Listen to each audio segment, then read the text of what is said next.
fella Anikula Pokuti sang and said, "Waiting united about United Nations," and I think it's about time we began to ask that question. As a matter of fact, there are those who believe that this will be another talk shop, and there are those who hope and feel that policies would actually change from this conversation. Before going into what the president of Brazil had said, who was the first world leader to speak at this year's high-level conversation, I'd like to jump into the Power Pact, and I dare say so myself, Power Pact introductory speech by Antonio Guterres, who is the Secretary General of United Nations, current Secretary General of United Nations. Now, he hammered on certain things that I think we should take away this morning. First of all, he warned largely about global crisis. That's one. Two, Guterres talked about peace and conflict largely. I'm just picking them bullet point by bullet point.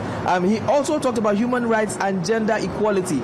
Basically, the things he touched on are most likely what will be shaping the conversations at this year's UN General Assembly. Now, besides that, he also talked about multilateralism and cooperation versus division. He also hammered on accountability and the UN's effectiveness. Now, this particular number 5, which I picked, I think is one that a lot of world leaders and global commentators are beginning to talk about. How effective is the United Nations so far?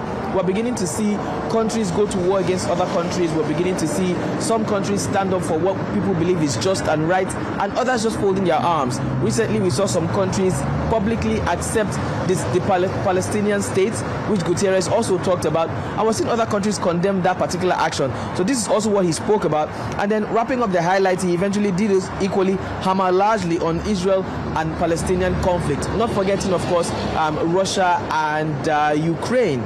Now, besides all of that, Mazino, there was a point where the Secretary General also hammered largely on AI and technology, talking about the world taking advantage of technology as it were right now, but particularly supporting, would I say third world countries? I don't like using that term, but I'd rather say developing countries as regards developed countries, saying that countries should not just be consumers of AI and technology, they should also be producers of AI and technology.